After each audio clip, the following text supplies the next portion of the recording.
Confidence Homebrew coming at ya. Today, I've got a beer from one of my friends. This one comes from Lermo22.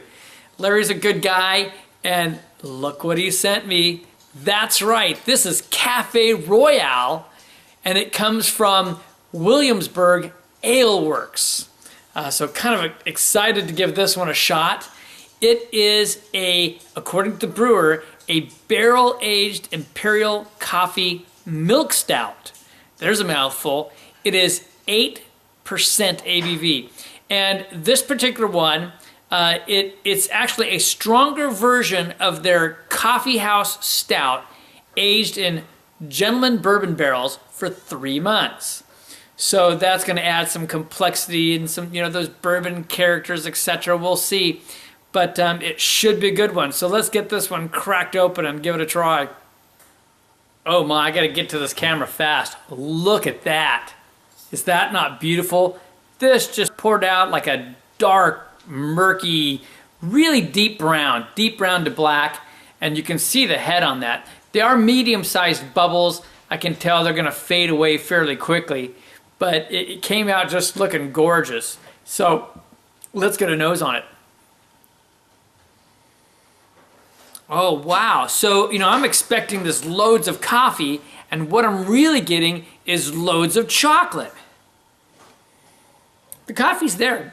It is there in the background, but I'm getting like dark chocolate. I'm getting milk chocolate.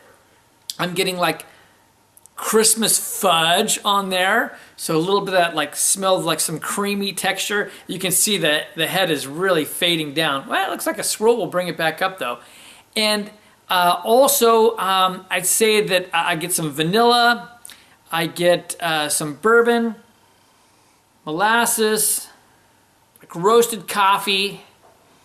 And it really is a roasted coffee, not like an espresso or something. It's definitely a roasted coffee. It's a little bit earthy, kind of like this musty wood earthiness on it as well that I'm picking up. Vanilla, if I didn't say that. Wow, it's a nice aroma. So cheers, let's just dive in.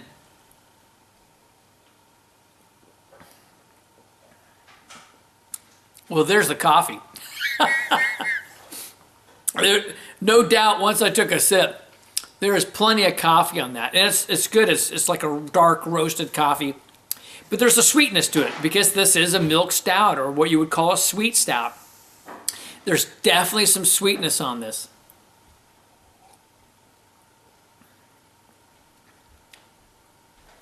I mean, it's a little too sweet to call it a coffee and cream kind of a thing, but you can kind of almost perceive that way because you've got this coffee, you got this, this vanilla flavors from the barrel and this sweetness. It's not like your typical caramel. It really is more of a sweetness, like they got some lactose in it or something.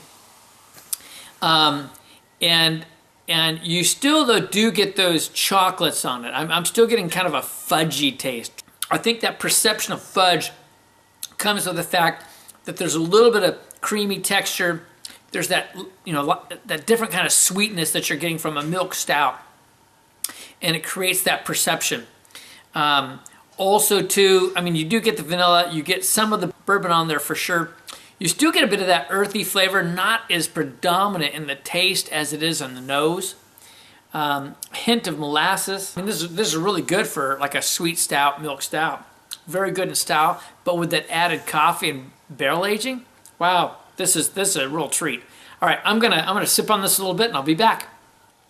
Well, I took an enormous break in the action here, and I'm back. Really let it warm up. I had dinner. I've cleansed my palate. And this is a phenomenal beer. It really is a phenomenal beer. Very, very good. I really appreciate this being on the full end of a medium body. It might not sit heavy on the tongue, but wow, I can really, really appreciate that. And there's just a lot of flavor. They did a fantastic job crafting this beer. They truly did. You've got so much coffee in it, but they've made it a much richer product, a richer beer by adding this barrel aging and whatever all they did to bring out all these chocolate flavors as well. It's nothing short phenomenal. There's nothing to really add to any of the descriptions I did before. So they all apply. So we can just move right on to rating, which is a wonderful thing. All right, so first in style, as a Imperial milk stout, if you will. Yeah, sure, that's BJCP, right? So as a barrel-aged Imperial coffee milk stout. Well, it's just phenomenal for that category. There's nothing like it. I think this is kind of an excellent world-class borderline beer. I really, truly think that it's right there. It's a 95. It really is a really, really, truly good beer. I was really close to going 96. All right, overall on this, I'm really digging on it. I can't put it up against some of the biggest heavy hitters. I'm gonna go down one notch. I'm gonna give it a 94 for overall for me. I just think it's super well made. This is the Café Royal from Williamsburg Alewerks, and I do highly recommend it. I would say go out and grab yourself one if you have the opportunity. It truly is something great, and I want to thank Alewerks one more time for sending it to me. Life's too short to drink cheap beer, folks, and I will see you in the next beer review.